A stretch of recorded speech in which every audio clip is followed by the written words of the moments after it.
Bienvenidos a Mesa Abierta con Araceli Mesa, donde los negocios dejan de ser procesos y se convierten en decisiones que se sienten, porque si no conecta, no importa. Comenzamos.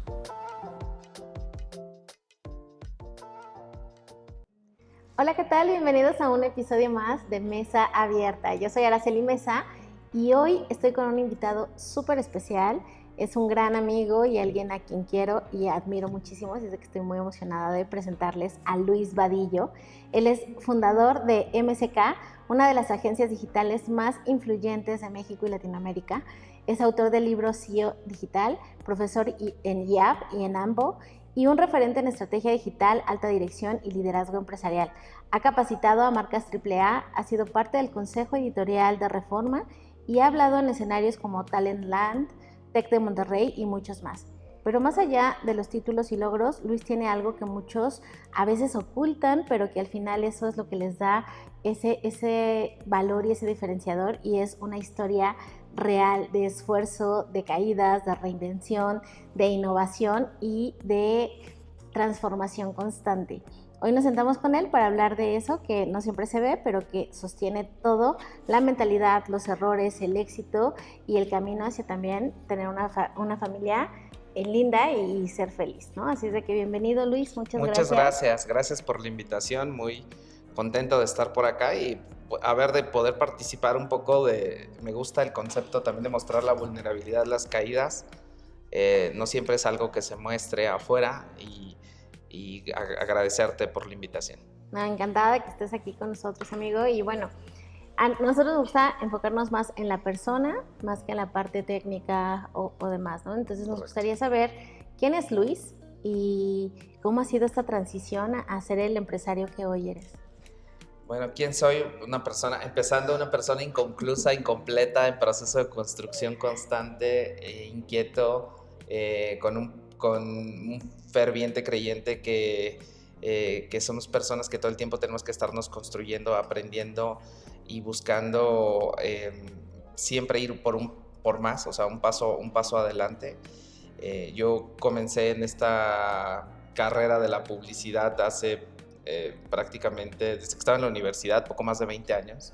A veces cuesta trabajo decir cuánto tiempo he dedicado, cuánta experiencia era, pero debo de decirte que yo en la universidad ya tenía mis clientes. O sea, yo ya tenía clientes a los que les freelanceaba, ¿no? En etapas tempranas el aparecer en Google, en tener tu página, en hacer esto y bueno, eso lo que era, déjame llamarle un cuasi hobby, pues se volvió un tema de decir, hay que emprender, hay que hacer las cosas de una manera, no quiero decir que diferente, pero sí de una manera muy consistente, porque, pues, no sé, en el país sabemos más de 3,000 agencias, y cómo podrías buscar un espacio dentro de un mercado tan competitivo. Lo decías hace un momento y me parece fundamental, las personas son la clave, o sea, las personas son la clave. Al día de hoy se lo digo muchas veces a mi equipo, te puedo dar, vamos en el M5 en las Mac, ¿no? En los procesadores para cuando estamos grabando esto. Pues imagínate que te pudiera dar la M10. O sea, la M10 no te va a hacer 2 veces mejor colaborador, mejor empresario, mejor persona. No vas a entregar 2 veces más rápido a tus reportes. O sea, no vas a armar las estrategias al doble de bien. Es más, tampoco el camino, creo yo, es el tema del sobretrabajo. O sea, creo que hay 2 monedas de cambio. La base intelectual y ahí de ser una mejor persona, o trabajar más. O sea, si alguien, y eso le va a sonar absurdo a alguien que diga, sí, yo trabajo 12 horas y descanso 12. ¿Qué quieres que haga? ¿Que trabaje 24 horas y descanse 0? Sí, lo entiendo que es complejo. Entonces, pues a eso solo nos queda trabajar sobre la base intelectual. ¿Cómo es que decides, cuando estás en la universidad, el emprender y no irte a un trabajo corporativo? Sí, fíjate que yo soy el primero de mi familia que acabó una carrera, entonces en escuela pública en la UNAM. Y en la escuela pública algo que ahora estoy un tanto en desacuerdo es que te obligan a hacer servicio social en servicio público. Suena muy bien en teoría, sí, pero si nosotros vemos cómo funcionan los países, necesitamos menos gente en servicio público y más personas emprendiendo, haciendo empresa, generando Producto Interno Bruto para que haya más servicio público. O sea, el servicio público no se genera ni se paga por sí solo, se paga a través de los contribuyentes. Y a mí me toca hacer mi servicio social en la Secretaría del Trabajo, estuve ahí un tiempo y después de ahí se volvió un empleo, me ofrecieron quedarme, parecía que había una carrera interesante para mí, pero después de cerca de 2 años dije esto no es lo mío, ¿no? Porque era un ambiente muy hostil, porque curioso, la institución encargada de que las cosas fueran diferentes, pues no tendría cabida hoy en un entorno NOM 035, ¿sabes? Entonces, decidirme al mundo de la publicidad, estuve trabajando en una agencia poco menos de 1 año, luego por ahí falleció mi papá y cambió mi vida y decidí, junto con mi socia y ahora esposa, decir, pues, si nos jugamos el dinero de la boda en emprender, total, tan fácil que es esconderse de la wedding planner, ¿no? Era una época que todavía había cheques, ¿no? Entonces los cheques era, te lo juro que mi firma no sé qué me pasó, no, pues la firmé mal a propósito, o sea, no quería que pasara, ¿sabes? O sea, esos 50, 100 mil pesos eran los que nos ayudaban para salir con los primeros gastos de la empresa, ¿no? Y recuerdo mucho eso porque, a ver, orgullosamente nuestras primeras computadoras fueron compradas en la Plaza de la Computación, tengo unas refurbished de no sé qué, no me acuerdo cuántos miles de pesos, pero perfecto, o sea, porque desde ahí creo que empecé a entender que el éxito no estaba en las cosas, sino estaba en lo que tenías en la cabeza y entendiendo que me faltaba mucho por aprender. Creo que el primer gran paso es entender que me faltaba mucho por aprender. He aprendido mucho en estos años y me he dado cuenta que entre más aprendo, más me falta. Y así empezó. Entonces comenzamos en 2010, sin conocer a nadie, sin tener contactos en la industria. O sea, ¿quién te va a abrir la puerta? Eres un muchachito de universidad, o sea, no vienes de escuela cara, ¿sabes? O sea, no conoces a nadie, o sea, nadie te conoce. Estuviste muy poquito en la industria. Y sí, ya empezaba yo a tener mis clientes y aprendí que con mis clientes me empezaban a referenciar porque decían, este tipo es bueno. La siguiente etapa es cómo llevas a este tipo es bueno a esta empresa es buena. Porque la empresa en un momento, pues, no había empresa, era yo en la universidad. Y yo tanto la informalidad de muchos freelance, ¿no? O sea, que aprendí de no, pues es que esto no les gusta a los clientes. Nada, el camino no ha sido fácil, hemos pasado por procesos donde en una primera etapa medíamos el éxito por la cantidad de gente, o sea, ¿sabes qué bonito se veía ver 30, 40 personas en una oficina? Decías, wow, estamos creciendo, pero no, te costaba trabajo, wow, qué bonita oficina tengo, y te costaba trabajo pagar la nómina, o sea, pues, ¿para qué haces empresa, no? Y ahora actualmente pues creo que en este proceso que te digo de construcción he aprendido muchísimo. Después me aventé una maestría, después fui al IPADE, después fui al EGADE, aprendí mucho y ahora incluso me doy el gusto de ser consejero en algunas empresas, y digo gusto porque hay que dedicarle tiempo y me gusta porque he aprendido que siempre es más fácil ver los problemas en la casa desde ajena, afuera. Desde afuera. Si tú estás adentro y claro que no lo ves, ¿no? Claro. Si fuera tan sencillo, pues no, los nutriólogos no tendrían razón de ser, ¿no? Pues yo vería que como mal, yo vería que hago un mal ejercicio, que duermo mal. Claro, y ese proceso me ha abierto mucho la mente, ¿sabes? Oye, ¿y qué fue lo que... Me encanta tu historia, la verdad es que me encanta, pero ¿qué es eso que dijiste, ok, voy a apostar lo de la boda, porque también no es una decisión fácil por este sueño que estoy teniendo? ¿Y cómo convences a Mire de que diga, sí va, vamos a hacerlo sin problema? ¿O cómo fue esa toma de decisión? Pues fue un proceso de decir, no queremos tener un mal trabajo. Yo ya no lo tenía, la verdad es que incluso si me viera que fue mi jefe diría, no, claro que no tenías mal trabajo, no, porque estaba en la industria ya de la publicidad y no en el gobierno. Y mi ahora esposa sí tenía un mal trabajo, ¿no? Y decía, no, o sea, es que no puede ser, o sea, es que esto, o sea, necesitamos manos y aquí hay negocio y lo podemos hacer. Y decidimos tipo febrero, marzo, decir hay que emprender, y en mayo abrimos la empresa y nos casábamos en noviembre. pero ya desde muy planeadores, como desde noviembre, diciembre del año pasado, o sea, casi con un año de anticipación, ya estábamos con un contrato de boda, boda que teníamos que pagar nosotros en su totalidad, con el empleo que tuviéramos, con los 26 años y con lo que pudiéramos ganar en ese momento. Entonces, creo que hay una cosa que es un tema relevante, es que decidimos apostar, pero auténticamente apostar a ganar. Y eso es algo que incluso ya más adelante en otros emprendimientos que han fracasado, o sea, pusimos una empresa de venta de flores en línea, porque dije, claro, somos buenísimos para vender flores, lo vendemos lo que quieras en internet, claro, somos buenos para vender, pues somos para la mejor campaña, la mejor estrategia, la imagen maravillosa, pero no sé de flores, no sabíamos de envíos, no sabíamos de choferes, no sabíamos de comprar camionetas, qué camioneta, dónde la compro, no, bueno, creo que eso, pues nos dimos cuenta que ahí no era, ¿no? Y ahí tal vez no apostamos a ganar. Y con la agencia sí era, no había manera que saliera mal, ¿sabes? O sea, la alternativa, no había plan B. Mucha gente habla de eso en el emprendimiento, no, es que plan B. Y a lo mejor ya con una empresa consolidada, pues tienes plan B, C, D, E, y hay B1 y B2, y todos los planes tienen presupuestos.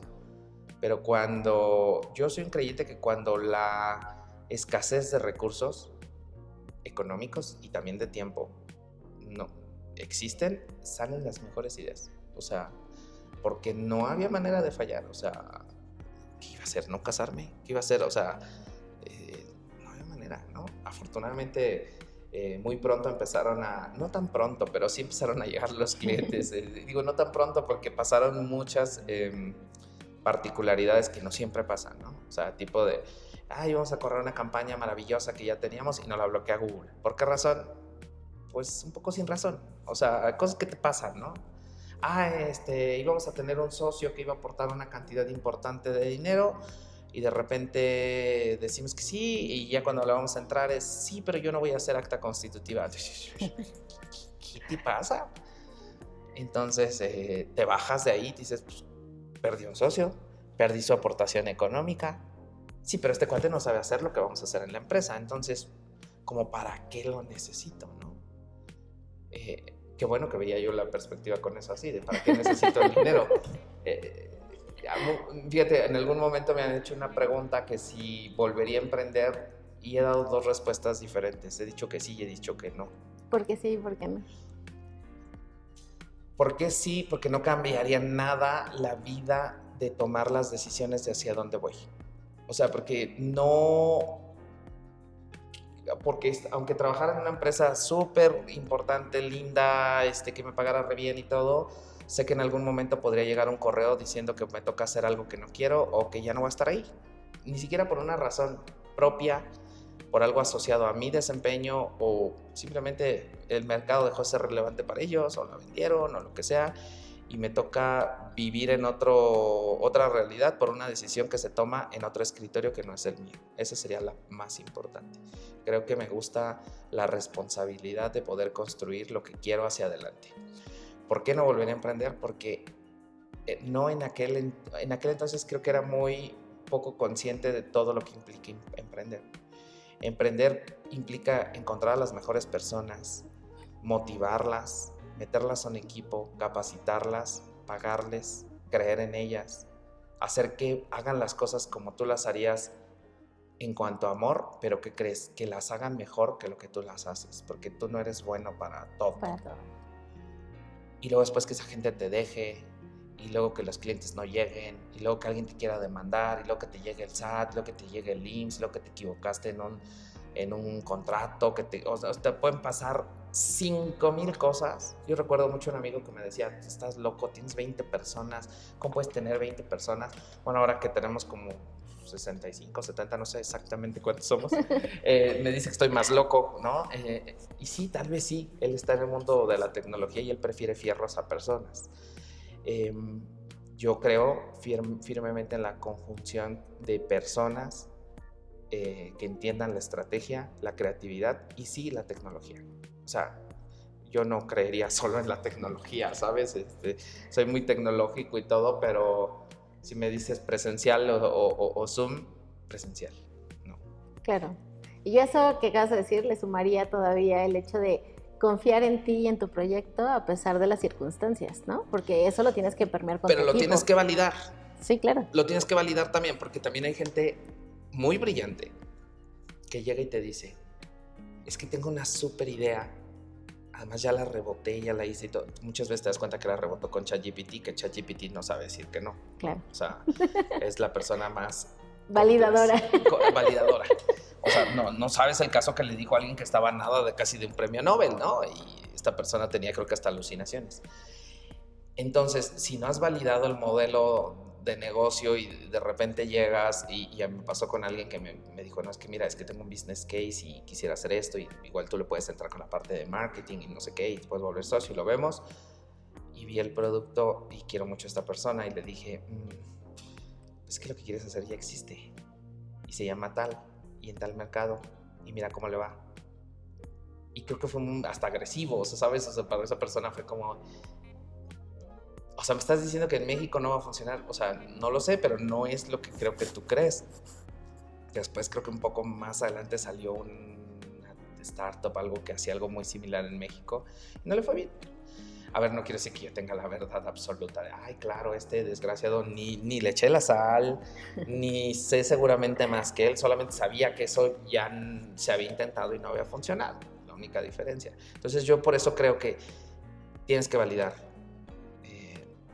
Y hay no dos formas de validar, más bien hay dos tipos de negocios. O sea, ahora mismo poner una agencia de marketing digital creo que es lo menos sexy.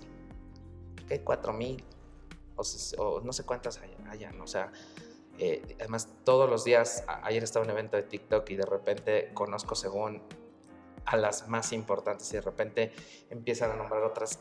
¿Quiénes son? O sea, sí. Y que mis clientes de repente, oye, es que no conoces a tal. Es que somos 4,000, ¿sabes? O sea, y a ver, 4,000 hay unas que tienen un empleado, 2, 5, 550. De repente sí nos encontramos las mismas.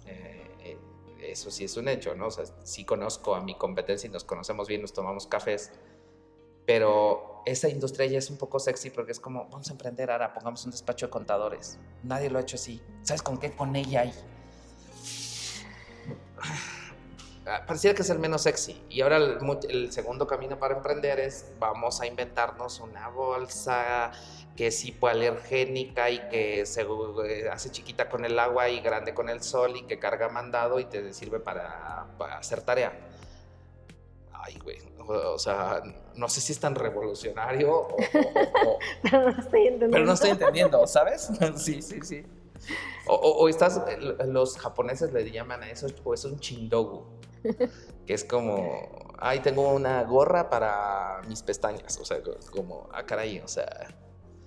Entonces, sí coincido en eso, tienes que elegir si te metes al mercado, dicen en las business school, al océano azul o al océano rojo, al muy saturado, al no saturado, pero valida tu modelo. Creo que ese sería el éxito y si vas con todo, vas en serio. A ganar. A ganar. Oye, y a veces cuando vemos a gente exitosa, como lo eres tú, de repente ahí te podrían decir, bueno, sí, pero está hablando desde su privilegio, ¿no? Pero en tu caso y en tu historia, pues eres alguien que viene desde abajo. ¿Y cómo recorres ese camino? Porque a veces tu entorno te jala, ¿no? Oye, estás loco, oye, por ahí no es, oye, busca un trabajo que sea seguro y que te va a dar para tu jubilación, que eso ya no existe, ¿no? Sí. ¿Y cómo rompes estas barreras o patrones mentales que pudieras tener para hoy ser lo que hoy eres? Es muy difícil, lamentablemente, y principalmente también acotado por... Hay dos grandes entes que te limitan. Uno puede ser la familia y dos puede ser la academia, la educación. O sea, la educación no siempre... Creo que puede haber dos extremos opuestos, el que te digan, no, tú no vas a emprender, no, tú no vas a llegar, y desde la escuela te empiezan a programar de, pues tú no, o sea... Tú a trabajar. Tú vas a ser junior, papá, toda tu vida, ¿no? Y que te vaya muy bien con un sueldo, con lo que entraste ganando casi en tu primer empleo, más un 30% te vas a jubilar. Creo que se vuelve mucho ese discurso. Luego, por otra parte, puede estar extrapolado en otras, también lo he visto en otras escuelas, de no, mijo. Hay una entrevista que me encanta que hicieron en Monterrey, que le preguntan a 2 universidades, no voy a decir cuáles, una pública y una privada, importante sea la pública, ¿cuánto aspiras a ganar saliendo de aquí? Y hay personas que dan respuestas 5 o 6 mil pesos, y hay personas que dicen, pues yo no menos de 150. Lo que me preocupa es que las 2 respuestas son ciertas, y las 2 respuestas van a ser ciertas para esas personas. ¿Qué hay detrás de para que eso sea cierto? Puede ser la familia que te ayude o te limite, que también te diga sí o no, que te ayude o te limite también en temas de conexiones, en temas... A ver, no es lo mismo venir de una familia que si tú te quieres dedicar al derecho... todos son abogados. Todos, y de renombre. Ajá. Y a lo mejor no quieres trabajar con tu familia y acabas yéndote al... Pero te van a hacer una llamada y vas a estar en un gran despacho, a lo mejor sacando copias. Pero hay una ayuda. Entonces, creo que todo depende aquí de las personas. Depende de las personas, lo que traes en la cabecita. Y yo lo veo, o sea, mira, no me considero una persona exitosa, tal vez me considero una persona inconclusa porque siempre hay algo que me gusta, algo que... Me gusta estar en reuniones con clientes, con empresas, empresarios, en escuelas de negocios, en los que salga yo y diga, soy un ignorante. No quiero decir la mala palabra, pero me sienta yo un taro.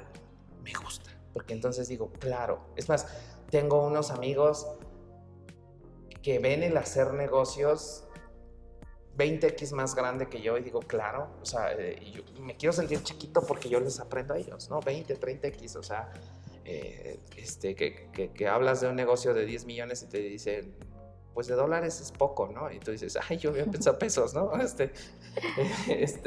Y está bueno porque son personas que te van jalando, te van llevando y no te van llevando solo por el discurso de que no quiero que se malentienda que esto es un discurso de facilismo. O sea, no es como un discurso del Máster Muñoz de me voy a poner un chaleco de colores y les voy a decir, mijo, tú puedes y rómpela y... No, o sea, hay que construirse para hacer eso, ¿no? Sí, hay una frase que a mí me gusta que dice, elige tu difícil, ¿no? O sea, quieres trabajar en corporativo, va a ser difícil, pero quieres emprender, va a ser difícil. O sea, en cuál de los dos quieres estar, pero lo importante es que el que decidas es porque te va a llevar a lograr tu objetivo, ¿no? Me encanta eso de elige tu difícil y quisiera complementarlo diciendo que, a ver, no estoy diciendo que emprender sea imposible, ni fácil, ni difícil, y tampoco estoy diciendo que sea el único camino, y tampoco es para todos. Tampoco es para todos. Emprender puede tener muchas libertades, pero muchas responsabilidades. Y tiene muchos trade-offs. O sea... ¿Quiénes serían los traidores para ti?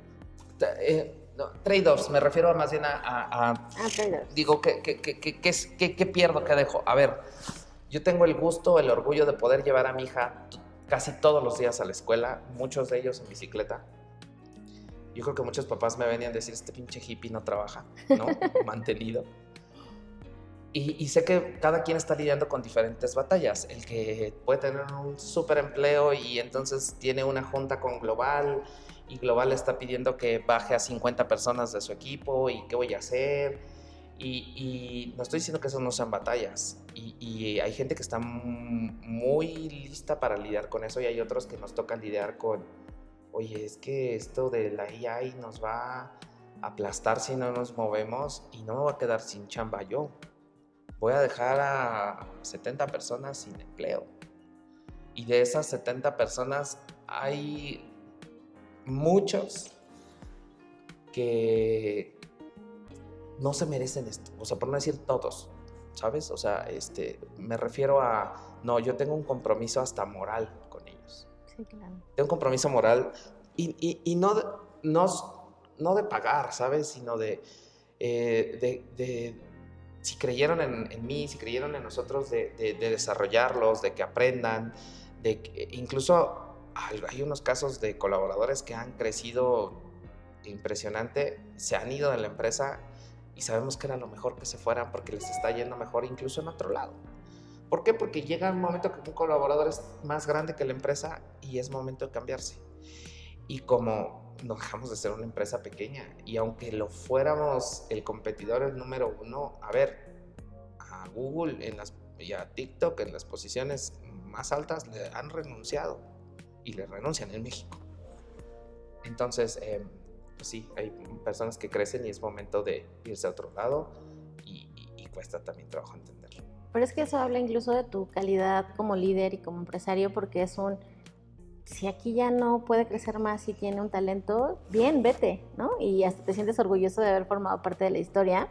Y he conocido a otros empresarios que es como, no, pero es que porque se fue, nos dejó, qué mala onda.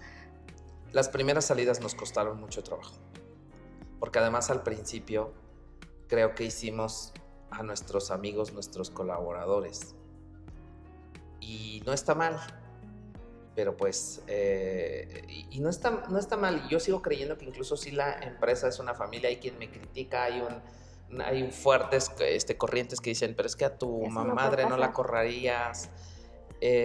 Híjole, no sé, o sea, lo que voy es, si hay un tema de, eres un círculo cercano, a pesar de que ahora estemos en home office desde hace 5 años, somos un círculo cercano, o sea, no sé si con absolutamente todos, hay nuevos, hay otros que ves poco, hay unos que ves mucho, pero sé que también entre ellos tienen sus círculos cercanos y se vuelve como ese pequeño grupo, como esa pequeña familia, y en algún momento, lo decías tú, es dejar ir, pero al principio, cuando esos eran como tu primerísimo círculo y decías... Tu círculo seguro.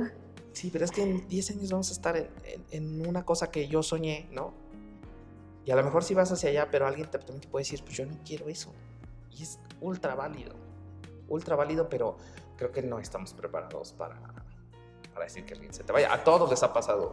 Tienes a alguien en tu equipo, o arriba, abajo de ti, o pares, y tú dices, esta persona, wow, o sea, me encanta trabajar con él, con ella, le aprendo muchísimo, me aprende, o sea, casi si nos fusionáramos seríamos algo que no existe casi en el mercado.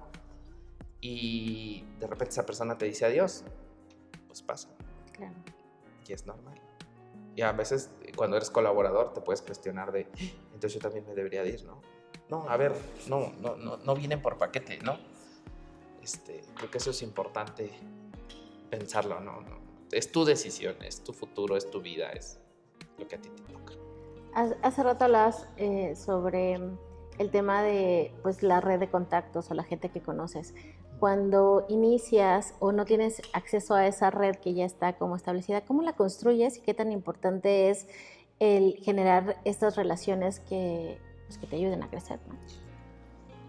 Mira, me he cuestionado mucho eso porque creo que hay una ventaja.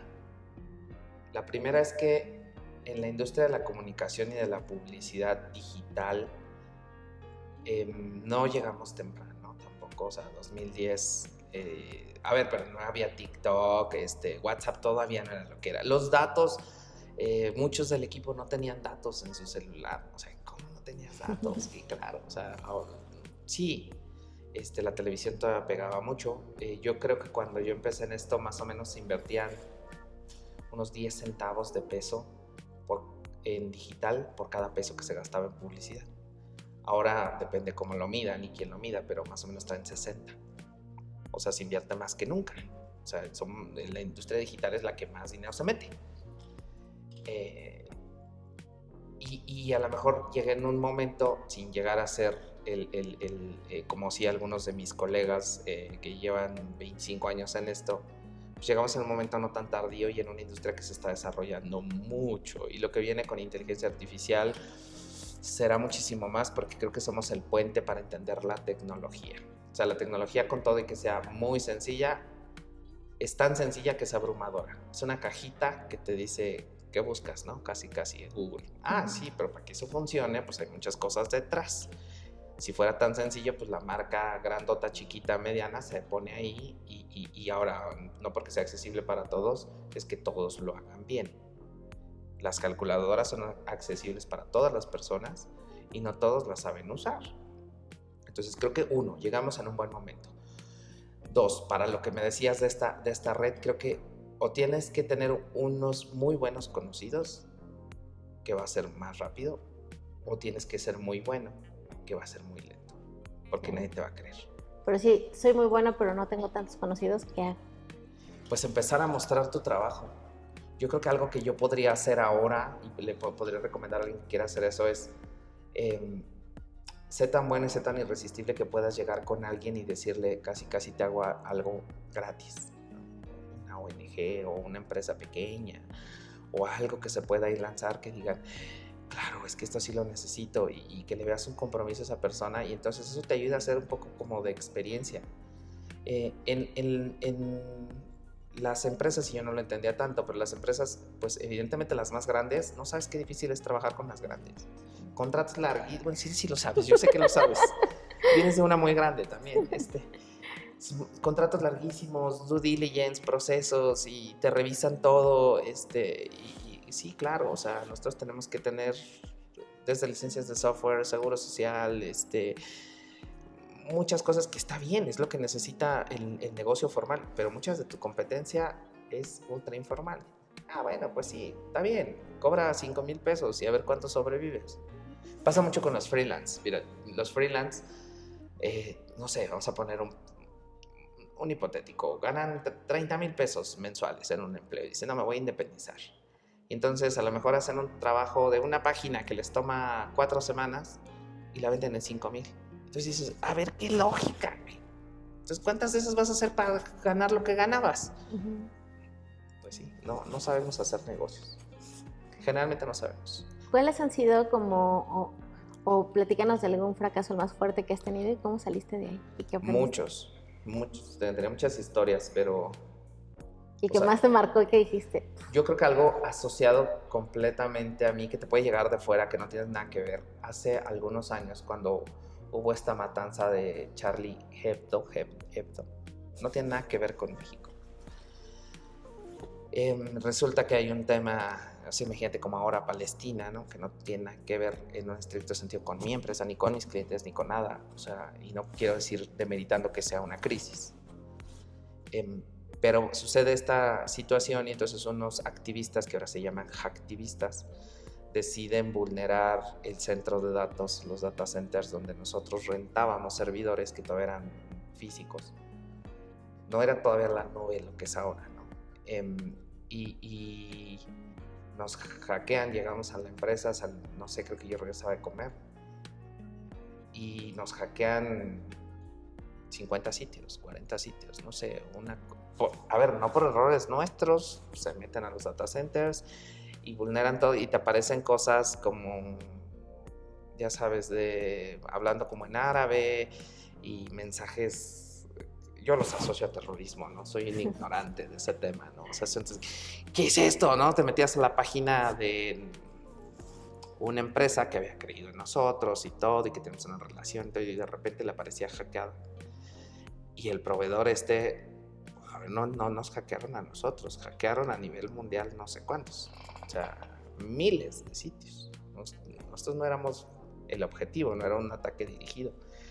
Y el proveedor no nos respondía, y no podíamos tener contacto, y no podíamos entrar a los servidores, y no podíamos...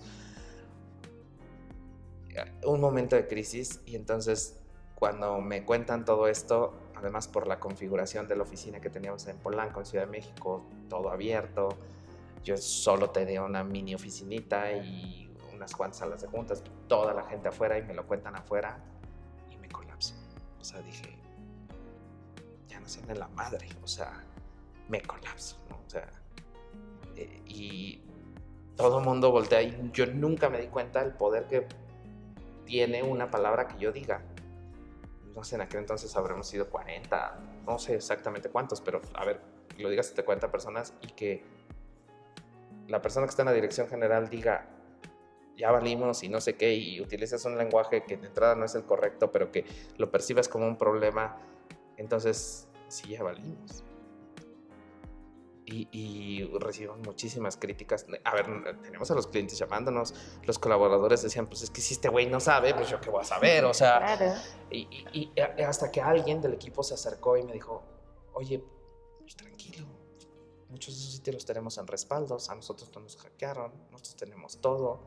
¿Qué te parece que empezamos a subir copias limpias en lo que investigamos dónde está la vulnerabilidad, que les tocaría más al proveedor del data center, porque parece que fue en el data center y no con nosotros, y entonces investigamos en cómo los recuperamos? La recuperación del 80% del problema tomó 5 horas. O sea, no quiero decirte que no fue una larga noche y que no hubo desvelos, pero mi frase perduró mucho más tiempo en la empresa. Entonces me di cuenta que como líderes creo que nos toca entender que los aciertos son del equipo y los errores son nuestros por no haber podido gestionar los riesgos. Y en este caso, no todos los riesgos los vamos a poder gestionar. No había manera que yo supiera que había una vulnerabilidad en un data center en México de algo que... No.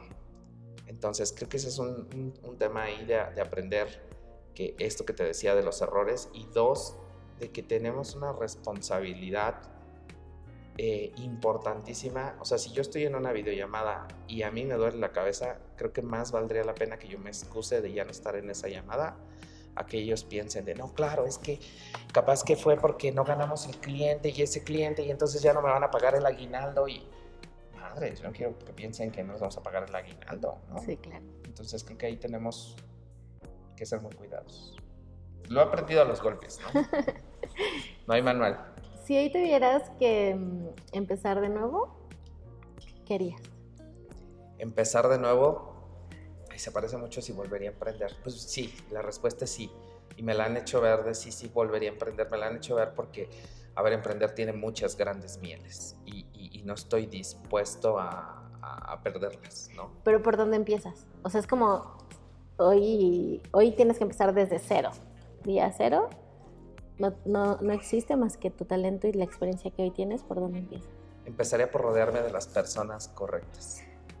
Creo que ahora sí he desarrollado un feeling de poder, incluso de ver a ciertas personas, las que trabajan más cercana conmigo, de poder ver que tienen un potencial más allá del que tú ves. O sea, lo llevo a los deportes, sé muy poco de deportes porque hago poco, pero los buenos coaches ven en ti algo que tú no llevas, o sea, que tú no traes. O sea, claro, pues le pegas increíble a la pelota, pues ya que te entreno. A la pelota del fútbol, al pádel, al tenis. No, o sea, vas porque otra vez eres una persona inconclusa, en el sentido de tienes que trabajar algo. Pero este cuate le pega de una forma particular que, ¿sabes? Le empiezas a ver eso de, le pega la pelota diferente y si le trabajamos coordinación, entonces la fuerza, no sé. Entonces creo que eso llevado al tema de los negocios, a mí me encanta cuando la gente ve más allá de lo evidente y conecta los puntos. A ver, existe ChatGPT y todo. El que los sepa usar ya es como saber usar calculadora, pero alguien que te dice, es que si lo conectamos con esta y hacemos aquí y hacemos allá, aquí hay una solución a un problema de un cliente que tiene esto. ¡Wow! Y a lo mejor no sabe ni programar. Y a lo mejor no sabe de muchas otras. Y sabe que tiene una gran idea de la resolución del problema. Esos son los que valen oro. Esas son las personas que valen oro. Los que saben de un tema en específico, pues no tanto. Hay un concepto que a mí me encanta. O sea, solo un tema en específico no quiere decir que no valgan tanto como personas, pero voy a ahondar más en esa idea. Hay un concepto que a mí me encanta que se llama T-Shape. Los creadores del concepto de Design Thinking, los de IDEO o IDEO, desarrollaron también un concepto que le llaman T-Shape, que tenemos un talento así. O sea, eres muy bueno para operaciones, eres muy bueno para finanzas, eres muy bueno para matemáticas, pero tienes una profundidad importante porque le sabes a marketing, pero a digital, pero a web analytics, pero a performance, pero a bla, bla. O sea, tu nivel de especialidad está en marketing. Pero no puedes ser un bicho que nada más sepa de marketing. O sea, nuestros mejores clientes, los CMOs con los que hemos trabajado, que me sorprenden, saben de marketing, pero es un aderezo de la cantidad de cosas que saben. Sí, claro. O ya no puede ser como solo en un nicho, o sea, tienes que estar... Si eres visión abogado 360. y solo sabes de leyes, estás jodido. Si eres contador y solo sabes de números, estás jodido. O sea, tienes que ver más cosas. Oye, ¿las tengo que ver a profundidad o a detalle? No, o sea, yo no esperaría que nuestros contadores sepan lo mismo que nuestros abogados y lo mismo que nuestros pay medias y lo mismo que nuestros web analytics. No, no hay manera. O sea, entonces yo me rodearía de gente con esa madera. Ok. Eres de las personas que conozco que todo el tiempo estás estudiando, aprendiendo, innovando y aparte en la empresa y le dedicas tiempo a tu familia. ¿Cómo organizas tu agenda? Creo que esto lo recargo mucho en un equipo impresionante que tengo de trabajo, el círculo cercano que trabaja conmigo, mi director de tecnología, mi directora de operaciones, mi director de crecimiento, mi directora financiera. Ellos se encargan de ver mucha parte del negocio, aunque es cierto que también tengo que ver ciertos clientes y hay clientes que me quieren ver o cuando las cosas van muy bien o cuando las cosas no van bien. Entonces, si algo salió mal con el equipo, pues me toca irla a ver. Sí, ni modo. Otra vez, los errores de nuestro equipo nos toca asumirlos como líderes. Pero yo sí procuro que primero tengo que resolver mi tema de familia. O sea, para mí mi prioridad, puedo empezar mi día llevando a mi hija a la escuela, regresando, ponerme a trabajar lo más eficiente posible. Y otra vez caemos al tema de la escasez. No hay manera que el día de la persona más inteligente, más importante, dime las personas de negocios más importantes del país: Aramburu Zavala, Slim, Del Valle, Chico Pardo, Salinas Pliego. Sus horas son 24. Aunque tengan mucho dinero, no pueden comprar tiempo. No pueden comprar tiempo. Sus días duran 24 horas. Y la gran mayoría de ellos duermen bien. Entonces, si duermen bien, pues ya les quedan 16 horas, tal vez. Unos un poquito más, unos un poquito menos. ¿Qué es lo que haces? Pues es todo un tema de escasez. El tiempo es una escasez, es una selección, es una renuncia a no hacer otras cosas. Entonces, sí tienes que decidir ok, pues voy a renunciar afortunadamente casi no tengo juntas temprano, entonces eso es increíble, poder a las 8 de la mañana dejar a mi hija. Y decir, voy a comer todos los días en casa. Estar en home office es una delicia. Bueno, no todos los días, porque resulta que el viernes un cliente me citó en Santa Fe y quiere verme a las 8 de la mañana y es muy importante, pues ni modo, tampoco llevaré a la hija a la escuela, porque también sé que si no hago los temas de negocio, pues no va a alcanzar ni para pagar la escuela, ¿no? Claro. Entonces, hay un tema bien interesante que yo he estado viendo con este balance de hacer las cosas de la metodología de Get the Things Done, y me costaba mucho trabajo porque el ejercicio a mí me costó un diablal. Yo creo que apenas tiene de enero para acá que he estado regularizándome un poco, y todo por un tema de mantener mi salud en orden, pero no lo hacía. Yo decía, es que no tengo tiempo, y hasta que me empecé a rascarle y todo, y después vi a alguien que decía algo importantísimo: no es que no tengas tiempo, es que no te importa. O sea, lo que tienes que decir es, no me importa. Y eso te cambia. Es reconocerlo. Madres. O sea, porque entonces yo te digo, oye, ahora vamos a tomarnos un café. Cuando tú me digas, yo sé que tienes agenda complicada, pero si tú me dices, no, pues no tengo tiempo, yo digo, sí, no tiene tiempo. Es diferente la respuesta que me digas, no me importa. No quiero. Y en realidad no queremos, otra vez son renuncias. Y entonces sí, yo no quería hacer ejercicio. Y decía, no tengo tiempo. No. Y luego de repente dije, momento, o sea, el tráfico es infernal. Si me voy en bici a la escuela de mi hija y la llevo y vamos cantando y vamos de subida y checo mi anillo y veo, ya regreso en la mañana, ya llevo 45 minutos de ejercicio. Entonces sí había tiempo, lo que no había era ganas y no quería. Entonces no quiero decir que ya lo tenga resuelto y que ya, claro, soy la persona más fit, no. De todas las cosas inconclusas que soy, la parte fit es la más inconclusa que pueda tener, ¿no? Pero de hecho, acabas de tocar un punto bien importante, porque principalmente a los latinos nos cuesta mucho trabajo decir no. Sí. ¿Cómo logras priorizar o decir, esto no lo voy a hacer? Y también tener la honestidad, porque a veces ponemos pretextos y dices, no, hay que ser honesto y decir, oye, tengo otras prioridades y en este momento no lo voy a hacer o no quiero hacerlo, ¿no? Yo creo que la forma de decir no la aprendí un tanto de una reflexión que un día alguien me dio de, ¿tú sabes cómo los abogados ganan siempre los casos? No.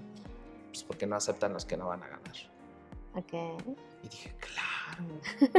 Y si eso lo llevo a mi empresa, o sea, si solo trabajo con clientes con los que sé que les voy a dar el resultado, porque también mis clientes se aburren, se fastidian, se cansan, se molestan y dejan de pagar si no les genero lo que les dije que les iba a generar. Y esa es una frustración fatal. Y te puedo decir que casi no pasa, pero eventualmente te va a pasar. Pero hay otro lado. El cliente se quedó enojado, pero el colaborador también. Se quedó frustrado porque no era el cliente que buscábamos, no es el modelo de negocio, no está en el punto en el que estamos. Entonces aprendí a decir no a esos casos difíciles en el trabajo. Y creo que en lo personal, pues toca también decir no a las cosas que no quieres. Entonces tendrías que pensar en tus no negociables. Ejemplo, o sea, para mí mis no negociables sí está mi familia, pero a ver si me toca que me invitaron a un congreso en Colombia y voy a estar 5 días fuera, pues también valoro y digo, pues esto sí vale la pena, me lo voy a perder. A ver, me invitaron a un eventazo en Google, Argentina, y dije no, porque era el primer día de escuela de mi primer hija. Okay. Y fui de los pocos dueños de agencias en América Latina que no fue ese evento. Y a la fecha así, ay, mamón, y no sé qué. No Google, claro, ¿no? Mis compañeros, ¿no? Y dije, ok, ¿no? Y mira, hubo muchos otros días de escuela y va a haber muchos otros más días de escuela, pero no el primero de mi hija, ¿no? Entonces, a ver, el evento estuvo increíble, lo vi en línea. Pero tus renuncias tus decisiones son basadas en renuncias y tú eres lo que dices sí y lo que dices no. Y la carita de tu hija en la escuela y con la seguridad de mi papá está aquí, o sea, eso es invaluable. Totalmente. Y para tener éxito, ¿qué es más importante? ¿Talento, mentalidad o esfuerzo? Sí, ándale, puede ser una conjunción tal vez. A ver, vivimos en una cultura del echeleganismo, ¿no? Échale ganas, ay, es que me siento mal. No te sientas mal. Ay, no lo sabía, güey, gracias, me estás cambiando la vida. No creo que sea solamente mentalidad. Sí creo que es más, pondría una por encima y tienes que estar aprendiendo. O sea, la única manera que como país, que como región, voy a hablar solo de al menos de América Latina, pero como país y como región podemos salir adelante es a través de la educación. No existe otra. No hay caminos cortos. No hay... incluso hay mucha gente que puede ser muy exitosa porque emprendió y puso un puesto y algo y todo, y de repente te das cuenta de todo lo que está dejando de lado, fuera y todo, pues porque no tienes educación, y esa educación no siempre puede ser autoaprendizaje. Entonces por eso creo que no es ni autoaprendizaje ni siempre talento, mentalidad. Creo que es la suma de sí un porcentaje de mentalidad, pero la suma de mucho esfuerzo, la suma de un proceso de entenderte que tienes que aprender, que tienes que saber que no sabes. O sea, no. Y en la industria que me digas, o sea, gente las personas que yo más admiro siempre están también en un proceso de saben muchas cosas, pero además no pierden ese toque de ayudar y no pierden ese toque de hacer las cosas diferentes. Entonces, tal vez te digo, sea una conjunción, pero yo le sumaría un proceso de aprendizaje vital. O sea, no hay manera mi hija se alarma porque dice, entonces primaria, secundaria, prepa, universidad, y me sales que hay otra cosa después de la universidad de maestría. Sí. Y doctorado. Sí. Sí, exactamente. ¿Cuáles son tus fuentes o hábitos de mantenerte actualizado y de aprender? O sea, ¿lees libros, podcasts, vas a clases? Uy, muchas. Me toca dar clases y cuando das clases aprendes mucho porque aunque sabes de un tema, generalmente las clases que me tocan dar ahora más son corporativas. Entonces, por ejemplo, me va a tocar hablar de video para uno de los principales grupos de noticias de este país. de video, pero tengo que adaptar a noticias. Claro. Entonces tengo que leer.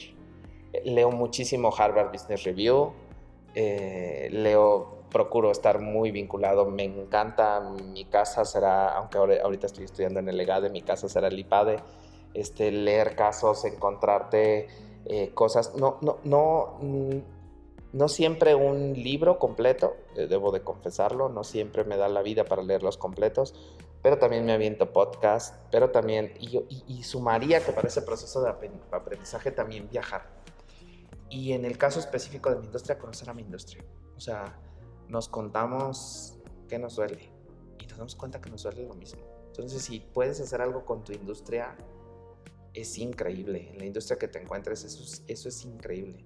Si pueden dejar de verse como competidores, se pueden quitar la máscara y no, en el ring se pueden ver rudos y técnicos, y en los camerinos se abrazan, pues también nosotros deberíamos abrazar a nuestra competencia. Con los que lo hacemos, salgo y digo, wow, yo quiero ser como ellos, ¿no? Entonces, esas mis partes de ahí. Y los podcasts también, híjole, me encantan. Me aviento de muchos temas variados, pero sí un proceso de que me dejen algo de... A ver, no siempre tiene que ser aprendizaje, el cerebro también... Necesita... Sí. Y yo necesito sentirme estúpido, ¿sabes? Uh-huh. Ahora estoy sintiéndome estúpido. No quiero decir ni siquiera que estoy aprendiendo, porque dicen que cuando lo dices es como, ya, sí lo hubiera logrado. No creo que ni lo vaya a lograr, pero estoy tratando de aprender mandarín y me siento un estúpido. Tenía muchos años que no me sentía. Me he sentido que no sé algo, sí, eso es una cosa. Pero hay un nivel más abajo, sentirse un estúpido. Y yo con el mandarín me siento un estúpido. Y me hace que me duela la cabeza la clase. ¿Cuánto tiempo llevas estudiando? Como 3 meses y sé decir ni hao ma y o sea, muy básico. Sé que es un camino imposible, pero está bien, ¿no? Y eso también es la clave del éxito, o sea, el tener la humildad para poder empezar y aprender cosas nuevas, ¿no? Y retarse. Y bueno, Luis, la verdad es que podría pasarme horas y horas y horas platicando contigo, pero el tiempo apremia y estamos llegando al fin. Pero antes de que nos vayamos, me gustaría hacerte una pregunta, y es, si pudieras dejar una sola huella en el mundo, ¿cuál sería y por qué? Una sola huella. Qué interesante reflexión. Sé que es la de casa.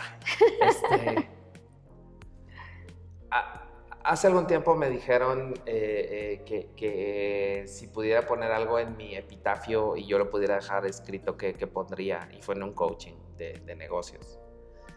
Y yo decía que era como algo así como, no vivió más porque no pudo, porque estaba en un rush total y quería, no sé, a lo mejor estaba bastante más joven y quería vivir hace más de 10 años más acelerada la vida, ¿no? Ahora mi perspectiva como papá de 2 niños es trascendencia. 1, con mi familia. 2, con mis colaboradores. 2, con mis colaboradores. 3, con mis socios. 4, con mis clientes. No sé el orden del 2 al 4. El que sí sé es el 1, el de mi familia. Y en ese tema de la trascendencia, yo solo quisiera influir en el tema del aprendizaje. Pero no este güey me enseñó algo que yo no sabía, sino este güey me dejó con ganas de saber más.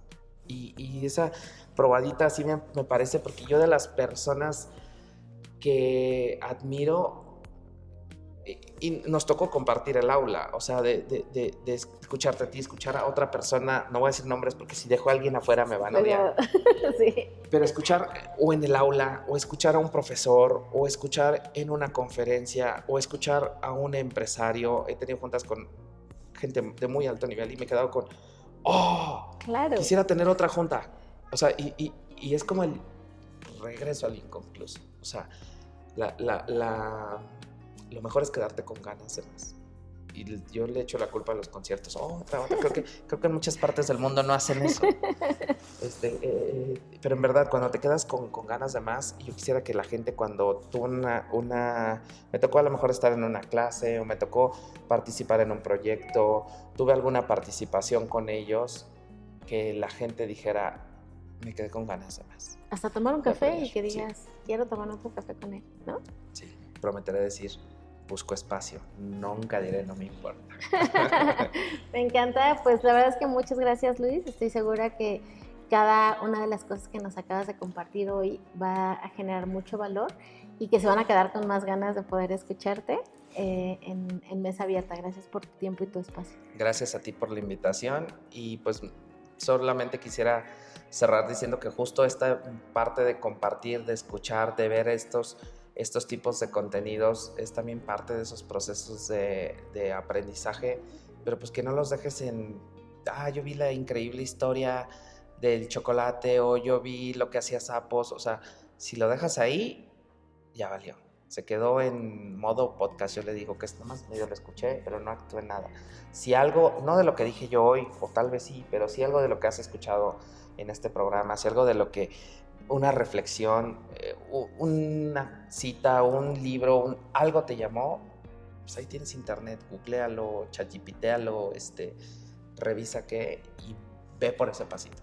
Me encanta la idea, y muchas gracias por acompañarnos en esta Mesa Abierta, un episodio más, y recuerda en darle clic a la campanita que está ahí abajo para que veas nuestro contenido, y si te resonó algo te voy a dejar las redes de Luis también para que puedas conocer un poco de lo que él hace, y recuerda, conecta con lo que importa porque ahí está la diferencia. Soy Araceli Mesa y nos vemos en el siguiente episodio. Esto fue Mesa Abierta con Araceli Mesa, donde la emoción se convierte en tu distinción. Si este episodio te hizo pensar, sentir o decidir, suscríbete, compártelo y deja tu comentario, porque si no conecta, entonces no importa.